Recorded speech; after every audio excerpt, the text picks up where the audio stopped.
Bonjour, bienvenue dans cette vidéo sur la conscience. Je suis Clémence, sophrologue depuis 20 ans et pratiquante depuis plus de 20 ans de sophrologie. Et je suis tombée dans la marmite de la sophrologie quand j'ai lu cette devise Ut conscientia noscatur, pour que la conscience soit connue. Et là, moi qui ai été très intéressée par les états modifiés de conscience, je me suis mis à explorer l'univers de la sophrologie et surtout à la pratiquer. Dans une vie ordinaire, nous avons une conscience ordinaire. Mais nous pouvons aussi avoir des états de conscience altérés, des états de conscience modifiés. Nous pouvons aussi expérimenter la pleine conscience. Et probablement, nous pouvons, avec beaucoup de pratique, aller vers une conscience éveillée. Alors la conscience ordinaire, nous la pratiquons tous au quotidien. C'est cette conscience qui fait qu'on est conscient du monde extérieur qui nous entoure, mais aussi de nos pensées, de nos actions, de nos émotions, de notre monde intérieur. Cette conscience ordinaire, elle va autant dans le passé, dans le futur, mais aussi dans le présent. Et elle nous donne l'information ordinaire de notre environnement et de la façon dont nous réagissons à cet environnement.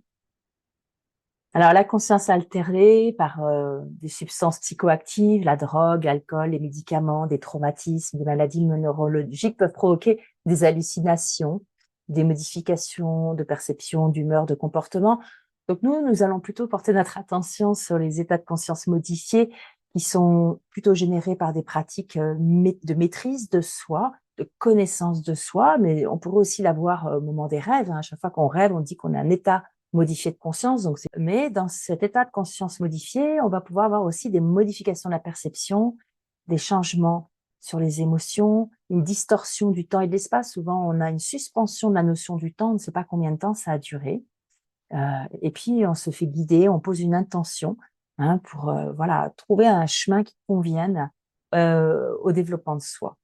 Dans cet état de conscience modifié, on peut aussi vivre de la pleine conscience. C'est un moment particulier où on porte son attention juste à l'instant présent. Et ça permet de développer une conscience beaucoup plus fine de ses sensations corporelles, de ses pensées, de ses émotions, de son monde intérieur. Souvent, nous utilisons l'état de conscience modifié, en fin de compte, pour faire le chemin vers l'éveil de la conscience. Un état de conscience éveillé, c'est un état de conscience élevé. Il est caractérisé par une grande clarté mentale et une présence à soi. Et souvent, on l'associe à un sentiment de paix intérieure, de compassion, d'unité avec le monde. La conscience éveillée, effectivement, c'est quelque chose qu'on peut rechercher par une pratique spirituelle, un développement personnel.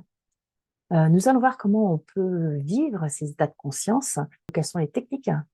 Et pour cela, je vais interroger Marie-André Auquier, qui est médecin, acupuncteur, sophrologue depuis plus de 30 ans et qui est aussi, comme moi, très intéressée par les états de conscience modifiés.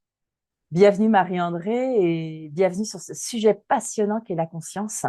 D'ailleurs, pourquoi tu t'es intéressée à la conscience et particulièrement à la sophrologie? Ou d'abord, pourquoi tu t'es intéressée à la conscience? Alors, je me suis toujours intéressée à la conscience. Toute jeune, en fait, moi, je suis médecin et j'ai voulu faire psychiatrie au début. Parce que je trouvais ça complètement fou de voir des gens qui avaient un état de conscience différent. Et notamment, j'ai fait un stage en psychiatrie, j'avais une vingtaine d'années. Alors, on était encore, je vieillis, hein. C'était des anciens hôpitaux psychiatriques où il y avait toutes les personnes qui étaient ensemble. Et je suis restée 6 mois dans ce stage et ça m'a scotché de voir ce qui se passait quand il y avait des états modifiés de conscience, avec des choses qui étaient vraiment pathologiques. Mais on en a revu ça après avec Caicedo, qui est psychiatre, quand même intéressant, de se souvenir qu'il est psychiatre et que c'est lui qui a fait ce travail sur la conscience. Et lui-même disait, mais en fait, de temps en temps, chez ces personnes qui ont vraiment ce qu'on appelait des psychoses auparavant, qui étaient complètement désadaptées, ils avaient une vision juste, pointue de la réalité, extrêmement pertinente, et ce qu'on ne retrouvait pas chez d'autres personnes.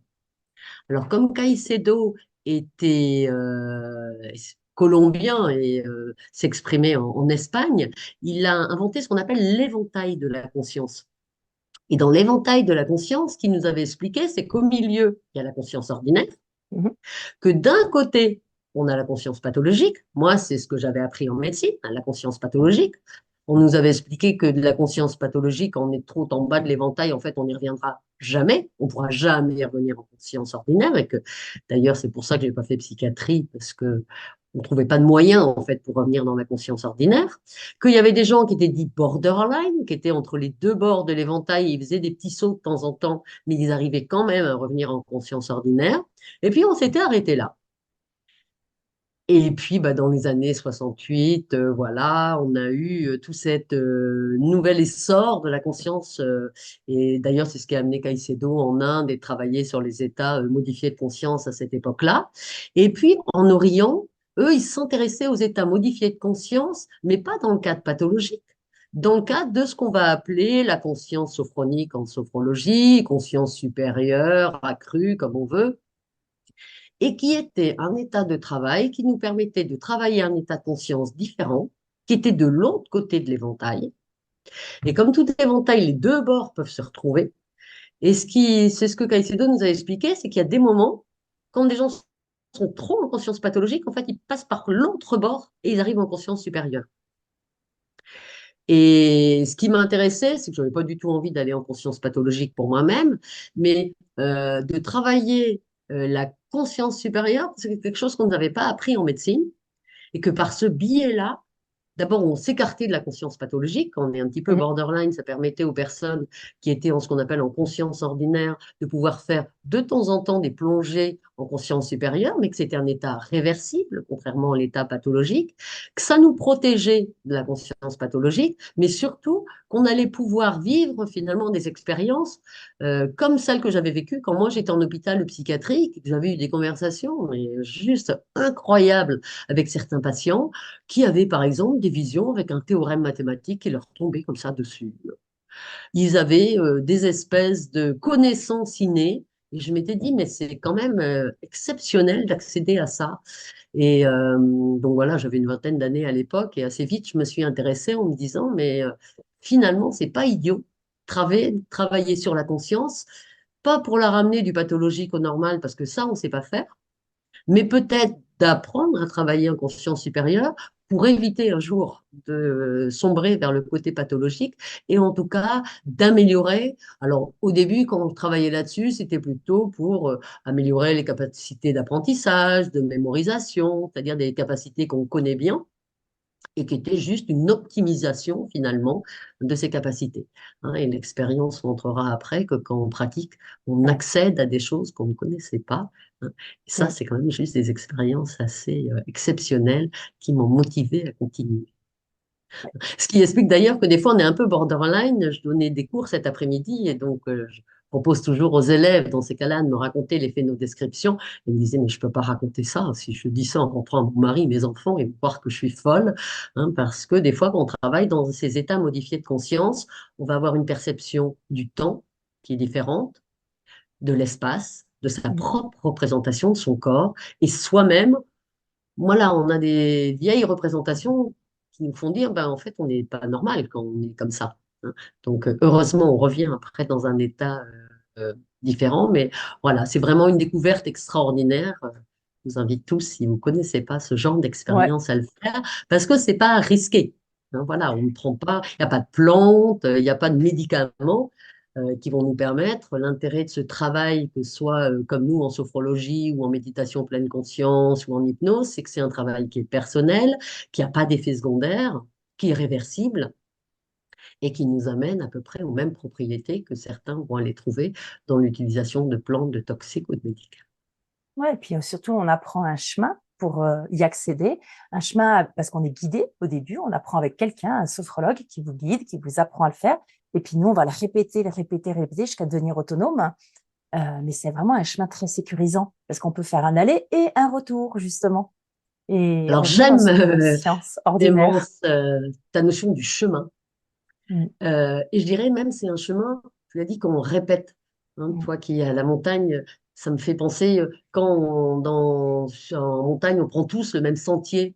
Alors au début, il n'y a Mm. pas de route. Puis quand on prend tous toujours la même route, ben, finalement, il y a un petit chemin qui est en train de se Ouais. dessiner. Ça peut être des fois des chemins que dessinent les bêtes, hein, tout simplement les animaux qui le prennent. Et en fait, quand on prend le même chemin, en fait, il commence, on part de quelque chose qui était neutre Et puis finalement, on est en train d'inscrire quelque chose. Mm. Ben, ce qui a été découvert en neurosciences, c'est que quand on faisait des entraînements répétés, puisque tu parlais de terme de Ouais. répétition, et c'est un terme qu'on va retrouver très souvent dans les répétitions de vivance, c'est que le fait de répéter un chemin différent pour changer d'état de conscience, si on fait ce chemin tous les jours, Mm. pendant des semaines, des années, eh bien, il s'auto-entretient. Ouais. Et donc, après, en fait, le travail se fait tout seul. C'est pour ça que c'est bien un travail en sophrologie au début. Puis en fait, Mm. il s'auto-entretient et de temps en temps, ben, on va l'utiliser dans la vie de tous les jours sans plus avoir besoin de le faire parce que tout simplement, le chemin, il est là et puis on va aller le travailler tout simplement parce qu'on l'a construit. Mm. Et ces états modifiés de conscience, ils permettent peut-être, par la répétition et le travail, comme tu dis, d'atteindre une conscience éveillée, où il y a une clarté mentale, une sensation d'unité avec le monde, de compassion, de paix intérieure. Il y a quelque chose de différent qu'on n'a pas dans la conscience ordinaire. C'est quelque chose que on lit beaucoup dans les phylodescriptions, donc c'est le compte rendu entre guillemets des pratiques où ceux qui pratiquent la sophrologie essayent de mettre des mots sur ce qu'ils vivent, justement pour revenir en conscience ordinaire, pour le conscientiser là.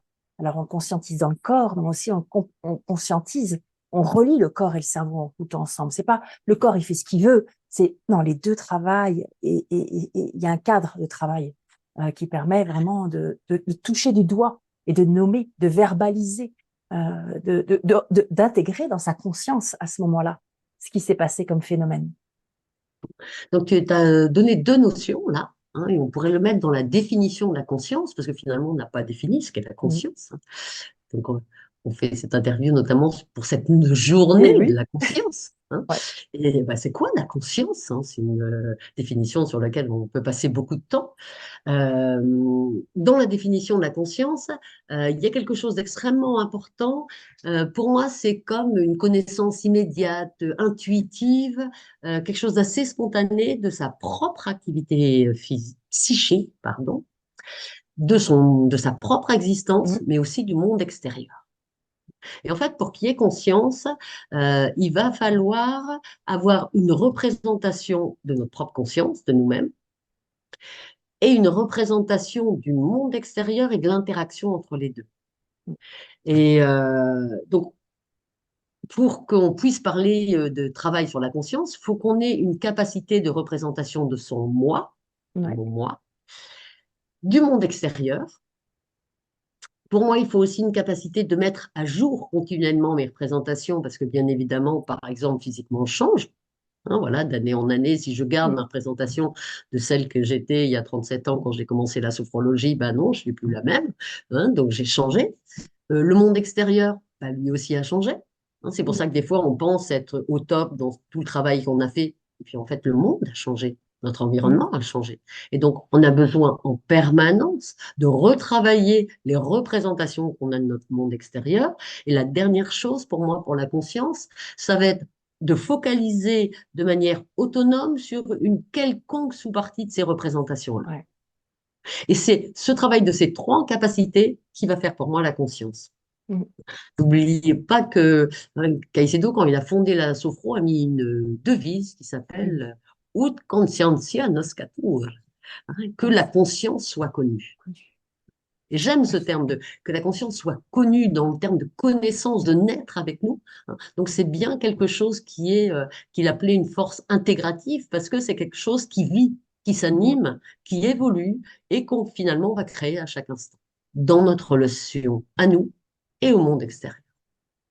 Et c'est d'ailleurs assez intéressant que notre monde occidental, nous cherchions une représentation de la conscience assez mathématique, alors que dans la représentation orientale, la conscience, elle comprend tout, même l'univers, hein.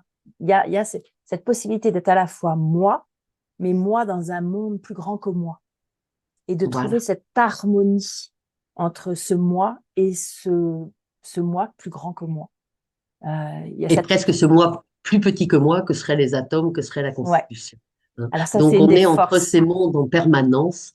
Et je pense que c'est le dernier axe qu'a pris Caicedo, c'est bien sûr, cette connexion macrocosme et cette connexion microcosme est au plus petit que moi. Même en dessous des atomes, c'est la dernière partie de son travail qu'il a fait et qui, là, la rend encore plus biologique, ontologique, sur notre histoire, notre ADN. Ce qui m'amène d'ailleurs, du coup, à la question que je voulais te poser, si tu veux bien, faire cette transition, tu me l'attends sur un plateau, c'est existe-t-il un lien entre la conscience, le système immunitaire, et la conscience peut-elle jouer un rôle dans la prévention des maladies et dans l'épigénétique?